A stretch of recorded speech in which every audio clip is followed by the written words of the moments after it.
Hello, the Pioneer viewers. We continue to report on the Russia-Ukraine war. There have been many developments regarding the war in recent days. These developments affect both the war and the agenda of international politics. In times of war, it is extremely important to take high-level measures. It is necessary to take precautions to preserve and maintain war capabilities. When times are tough, law and politics also get tougher. Paying for mistakes becomes more difficult. All these challenges reflect the nature of wartime. On the one hand, there is the Russian-Ukrainian war and the proposed solutions to the war, and on the other, there is the ongoing mobilization on the front lines. This peculiar characteristic of times of war has persisted since ancient times. In particular, war crimes or unlawful interventions turn into years-long legal battles. Following Russia's full-scale invasion attempt against Ukraine, many countries supported Ukraine. Everyone did their part to strengthen the Ukrainian army. As a result, the Ukrainian army achieved significant successes against Russia. At this point, Russia's difficult days began. Russia was struggling with economic problems on the one hand and military failures on the other, and things did not go as expected. Moscow's policies throughout the war varied over time. Many experts have argued that the sanctions against Russia have left the country isolated at the international level. The news that emerged in recent days was quite surprising. Russia's Crimea commander was put on trial. In addition, the Ukrainian Army's strike force HIMARS systems carried out an incredible attack on Russian targets the other day. Now, if you are ready, let's examine the latest developments together. As the Pioneer, we continue to report on the Russia-Ukraine war. Don't forget to subscribe to our channel and turn on notifications so that you don't miss our daily map reports and reports on the agenda. I also read all your comments on our videos. Please continue to share your ideas about our content in the comments with us in the comments. Tell us in the comments what content you would like to see on the Pioneer channel. Let's start if you are ready. The Pioneer reports. A former senior officer in the Russian National Guard was recently sentenced to 6 years in prison after being found guilty of buying low-quality equipment that failed to protect the bridge connecting the Crimean Peninsula to mainland Russia. The sentence came as a shock.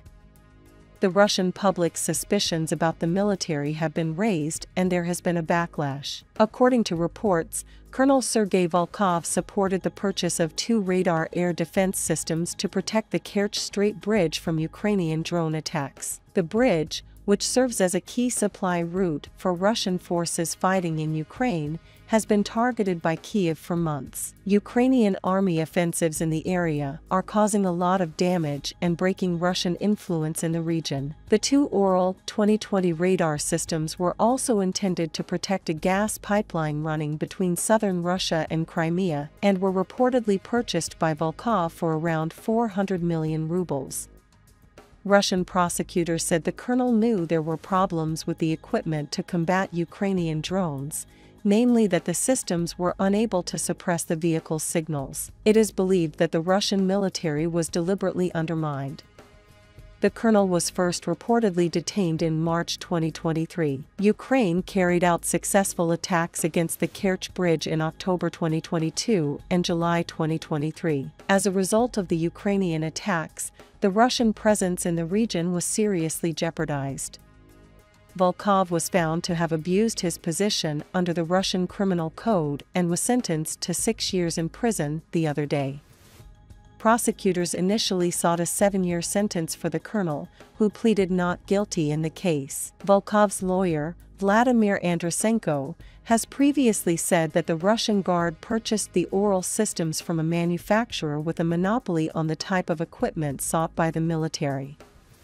Volkov also argued that the systems were never intended to protect the Kerch Strait Bridge, but were instead purchased to protect the positions of naval guards stationed in Crimea. The Crimean Peninsula, annexed from Ukraine in 2014 by Russian President Vladimir Putin, has faced the brunt of Ukrainian airstrikes in recent months. Western intelligence assessed that the airstrikes likely disrupted Russia's air defenses in the region. Ukraine has carried out several successful strikes against Putin's Black Sea Fleet, including taking out Russia's Rapucha-class Novocherkassk landing ship in an attack last month. The airstrikes have resulted in the casualties of several Russian officials, including the death of Russian Colonel Vadim Naliovikis Magilov, commander of the Russian Aerospace Forces 3rd Signal Intelligence Regiment, who was reportedly killed in an attack near the port city of Sevastopol earlier this month. While the Ukrainian army is inflicting major damage in Crimea, it is also making significant gains in other regions. The recent offensive by the Ukrainian army against Russian targets was quite noteworthy. After the Ukrainian army carried out a massive attack on Russian targets using HIMARS systems, videos of the attack were published on the internet.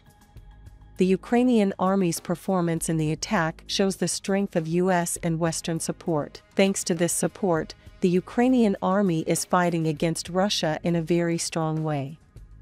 The Kyiv administration has been using the HIMARS systems, one of the most effective pieces of kit the US has provided to Ukrainian forces, to launch attacks against Russian targets and has been regularly sharing their images. In the latest video, the Ukrainian Special Operations Forces said in a social media post that during a reconnaissance mission on the southern axis of the front, a drone crew from the 73rd Maritime Center spotted an OSA system that it said was being used against Ukrainian troops.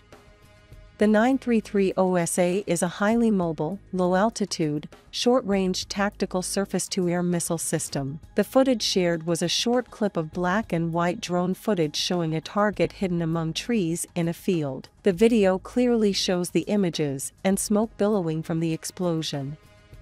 Developed by Lockheed Martin, HIMARS entered service with the United States Army's 18th Airborne Corps at Fort Bragg, North Carolina in 2005. Mounted on a 5-ton truck, it fires guided missiles in rapid succession, allowing Ukraine to make battlefield gains and hit Russian targets behind enemy lines. The US initially gave Ukraine 20 of the systems used in Ukraine starting in June 2022. Ukraine is estimated to have 39 HIMARS, and Russia has reportedly not yet managed to destroy them. How do you interpret the Ukrainian army's attack? Do you think the Ukrainian army is able to use HIMARS effectively? What do you think about the punishment of Russia's Crimean commander? What kind of policy do you think Russia's interests require? We care about your opinion. Please share it with us.